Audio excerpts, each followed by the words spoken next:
President Bongbong Marcos is still in the U.S. for the Asia-Pacific Economic Cooperation Summit. Here's Nestor Corrales reporting live from San Francisco. Nestor? Yes, Neil, President Marcos is here in San Francisco, California to attend the Asia-Pacific Economic Leaders Summit, including working visits to Hawaii and Los Angeles.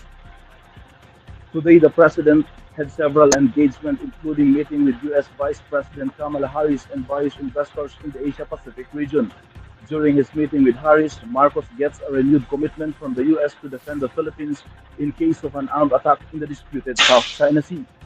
The meeting between Marcos and Harris came a day after U.S. President Joe Biden met with Chinese President Xi Jinping, also here in San Francisco, California.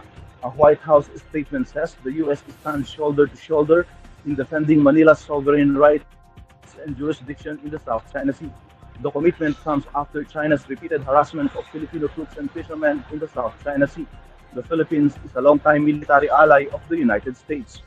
Aside from defense cooperation, Marcos also discussed the Maharlika Investment Fund with potential investors during the Philippine economic briefing here. He says the government is eyeing to finance about 80 flagship projects, including the long-delayed rehabilitation of the Ninoy Aquino International Airport through the Maharlika Investment Fund, which he says will be operational before the end of the year. The President tells investors the Maharlika Investment Fund is an additional source of funding for the administration's priority projects. Aside from business meetings, Marcos also witnessed the signing of 5 agreements between public and private companies. Among these agreements is the $400 million dedicated satellite for the Philippines through a partnership deal with a U.S.-based company, Atranis and Orbitz Corporation. The internet satellites are seen to provide internet connections to 10 million Filipinos in remote areas in the Philippines. The President will again have a busy schedule tomorrow with leaders of the Asia-Pacific Economic Summit. Leaders. Nestor, this is not new, right? The U.S. has always been vocal of its support of the Philippines when it comes to the issue of the West Philippine Sea. Now, I want to look at the perspective of President Marcos because he has previously said that the Philippines will defend its sovereignty in the West Philippine Sea. But even before President Marcos left for U.S. for the APEC, we had another incident involving China in the West Philippine Sea. What has President Marcos said about these recent incidents?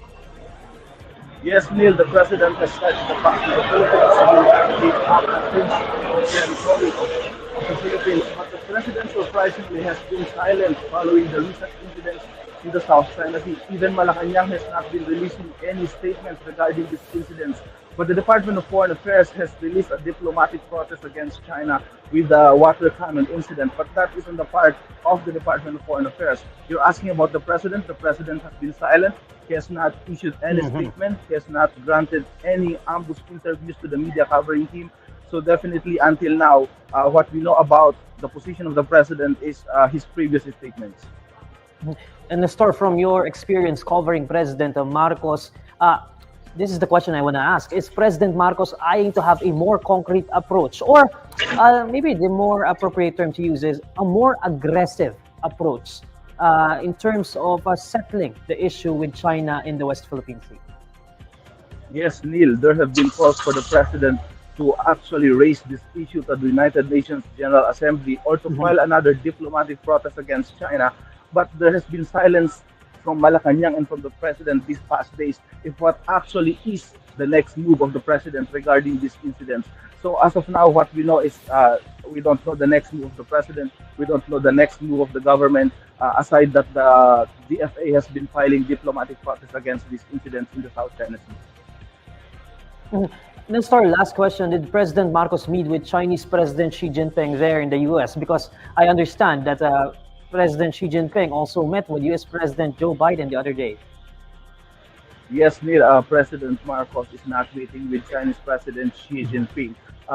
He only met with U.S. Vice President Kamala Harris earlier today, and then U.S. Ambassador to the Philippine Ambassador to the United States, Jose Manuel Romualdez, confirmed to reporters that the President is also meeting with Canadian Prime Minister Justin Trudeau and with the President of Peru. But aside from that, there are no other bilateral meetings between the President and other world leaders while he is here in San Francisco for the APEC summit. A follow-up question to that, Nestor. Does that include U.S. President Joe Biden? Because I know APEC has been scheduled even before this recent incident in the West Philippine Sea, but the timing could not get any more interesting. Yes, Neil, President Marcos will not have a bilateral meeting with U.S. President Joe Biden.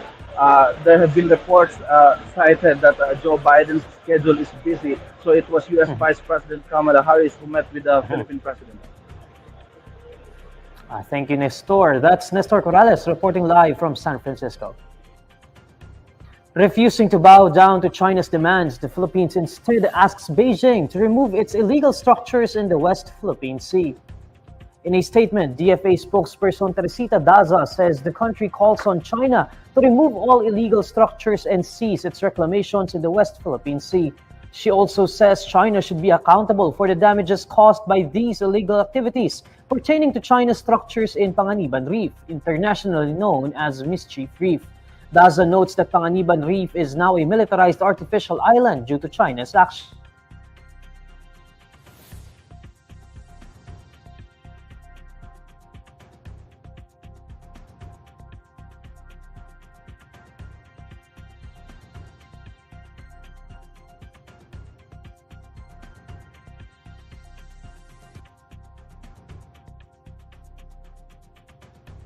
To give a prior notification for conducting resupply missions to Ayungin Shoal, reiterating the legitimacy of such operations within our territory.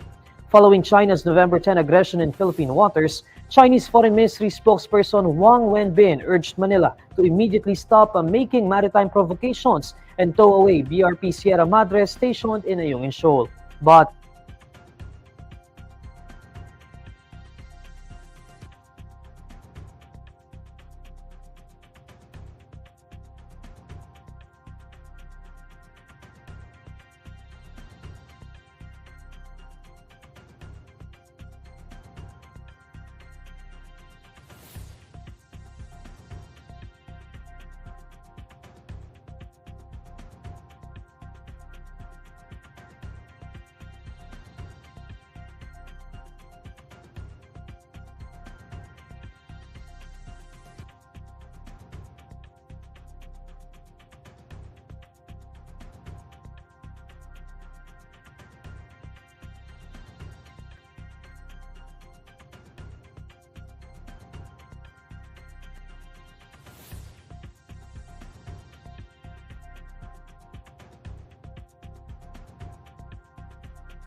we apologize for that brief technical difficulty. House of Representatives leaders deny that a call for impeachment against Vice President and concurrent Education Chief Sara Duterte is brewing in the lower chamber.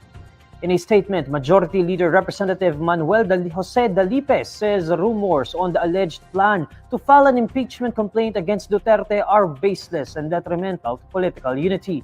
He adds that these are only mere attempts to sow discord between Duterte and Speaker Martin Romualdez. Deputy Majority Leader Representative Erwin Tulfo also says the alleged impeachment plot has not been tackled by the House leadership. According to Tulfo, the Vice President did not commit any impeachable offense. He says the issue on the confidential funds for Duterte's offices is not enough ground for an impeachment complaint. Deputy Minority Leader Representative Franz Castro was quoted in reports that discussions were circulating within the House regarding the potential impeachment of Duterte. Former Senator Leila de Lima meets with former Vice President Leni Robredo in Naga, Camarines Sur, days after de Lima was released from detention. The two meet on Thursday morning after de Lima traveled to her home province following her release from Camp Crame on Monday. A Muntinlupa court had allowed de Lima to post bail for her remaining drug case. So far, she has been acquitted in 2 out of 3 drug cases. Robredo on a Monday welcomed de Lima's release, saying it was a mark of success not only for the former senator but also for the country. Both de Lima and Robredo hail from Camarines Sur. The mother of Catherine Camilon remains hopeful that her daughter is still alive despite demoralizing reports about the missing beauty queen. In a radio interview, Rosario Camilon says she believes her daughter is not yet gone, but despite bad news she hears about the case. She also denies knowing about her daughter's relationship with Police Major Alan De Castro, who is currently considered one of the suspects in the disappearance of Catherine. According to Rosario, her daughter often told her family that she was leaving for Batangas City to do extra work. On November 15, police said De Castro admitted to having a relationship with Catherine, but was mum on matters related to her disappearance. Catherine was first reported missing on October 12. She last spoke to her mother at 8 p.m. that day, telling Rosario she would attend a meeting in Batangas City. The Philippines' Michelle Marquez D stands out in her shimmering emerald green gown at the preliminary competition of the 2023 Miss Universe pageant in El Salvador. D appeared in a stunning piece created by Filipino designer Mark Bumgarner, who also dressed her up in her national competition, where she earned the Best in Evening Gown award. The gown's color also represents autism awareness, a cause D has been involved with for years now, being a sister to 2 brothers in the autism spectrum. The beauty queen mentioned earlier that she is bringing herself and her personality in her wardrobe choice for the competition. D's mother, Melanie Marquez, also wore green when she was crowned Miss International in 1979. The preliminary competition is crucial for all the 84 delegates competing in the pageant. Scores from the event, combined with those derived from the closed-door interview round, will help determine who will advance to the semi-final round.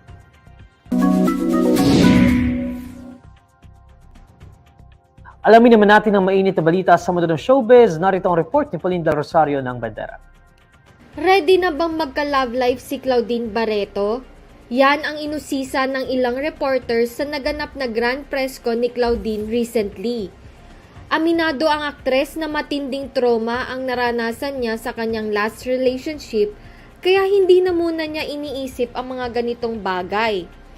Pero paglilinaw ni Claudine, hindi pa rin niya sinasara ang kanyang puso sa bagong pag-ibig. Ayon pa sa kanya, kung magkakajowa siya ulit, kailangang mas mahal daw ng guy ang mga anak niya kaysa sa kanya. 11 years nang walang love life si Claudine mula nang maghiwalay sila ng estranged husband na si Raymart Santiago. Nabanggit din ng aktres na hanggang ngayon ay hindi pa annulled ang kasal nila ng aktor. At speaking of Raymart, sinabi ni Claudine na imposible silang maging friends ngayon. Ang rason niya, bad influence ang bagong karelasyon ng dating mister. Hindi na binanggit ng aktres kung sino ito, pero tiniyak niya na magkakaroon siya ng mga pasabog tungkol dito very soon. Ako po si Pauline Del Rosario at yan ang Bandera Chika natin for today. Here's the latest roundup of today's top stories. U.S. renews its commitment to the Philippines in defending Manila's sovereign rights as President Bongbong Marcos meets with U.S. Vice President Kamala Harris. 2 drivers who used Senator Bong Revilla's name to pass through EDSA bus lanes surface and given citation tickets. And the Philippines' Michelle D stands out during the preliminaries of the Miss Universe 2023. And these are the stories you need to know today. I'm Neil Mercado. Follow INQUIRER.net on Facebook, X, YouTube, TikTok, Instagram, and Reddit. For more stories, visit INQUIRER.net. Good evening.